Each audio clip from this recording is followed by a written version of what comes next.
Oui, bonjour. Donc, une vidéo sur Aigle Azur. Bah, tout le monde est au courant, hein. Aigle Azur a fait faillite. Donc, il y a un dépôt de bilan, hein. Donc, il y a pas mal de voyageurs qui se retrouvent avec un billet, hein, et qui cherchent à se faire rembourser parce que la priorité, c'est surtout ça. Puis, de trouver un avion aussi pour rentrer chez soi si on est à l'étranger. Donc, Aigle Azur va assurer les vols jusqu'à 23h59 ce soir, hein, vendredi 6 septembre 2019, et tous les autres sont annulés à partir de samedi matin. Donc il y a pas mal de gens qui vont être sur le carreau. Donc si pour le remboursement du billet, alors, si le voyageur a acheté un billet directement auprès de la compagnie, il y a peu de chances pour qu'il se fasse rembourser. S'il est acheté par l'intermédiaire d'un sous-traitant, hein, vous savez les sous-traitants qui travaillent avec les compagnies, là le remboursement, je pense qu'il y a pas de d'histoire pour se faire rembourser, hein. C'est les compagnies qui travaillent pour l'aviation, les sous-traitants, ont de la trésorerie, hein, c'est prévu dans leur contrat, mais eux n'ont pas fait faillite, donc ils vous rembourseront. Mais sachez aussi que sur votre carte de crédit, hein, sur votre carte bleue par exemple, hein, votre carte quand vous payez vos achats, il y a des assurances qui sont incluses à l'intérieur, hein. Donc si vous êtes à l'étranger, deux fois ça compte beaucoup, hein. Regardez bien votre contrat d'assurance. Il y a des assurances qui peuvent prendre en charge justement votre rapatriement, hein, en France, si vous êtes à l'étranger. Il y a peut-être d'autres assurances aussi sur des éventuelles faillites. Lisez bien les contrats. Il y a des assurances à l'intérieur des cartes bleues, hein. Beaucoup de gens ne le savent pas. Donc voilà.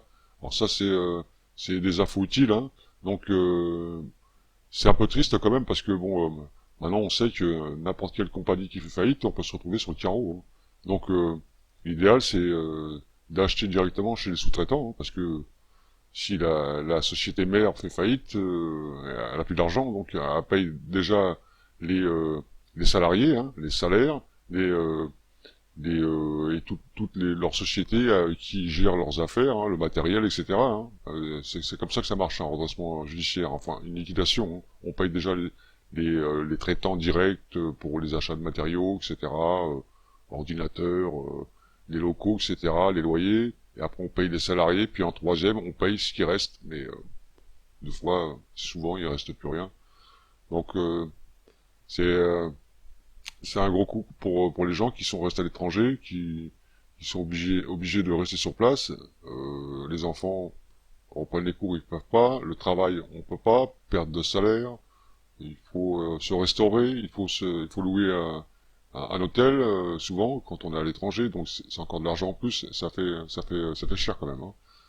Donc il faut chercher dans vos cartes bleues s'il n'y a pas des assurances, et puis regardez si votre billet a été acheté dans une correspondance, hein, à un sous-traitant.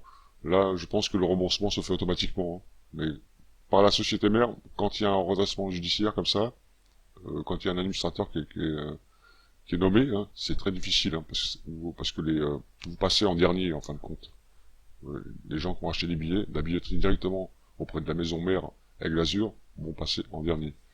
Voilà, bon courage à tous et à toutes, hein. J'espère que cela va s'arranger, qu'il y aura un repreneur, pour que les gens puissent prendre l'avion puis rentrer chez eux, hein. Et j'espère aussi qu'il y aura un dédommagement, parce que là, ça, ça peut coûter cher à certaines personnes, hein. C'est de rester bloqué comme ça dans un endroit, hein, avec des enfants ou de la famille, c'est très compliqué comme situation. Bon, bonne soirée à tous, salut.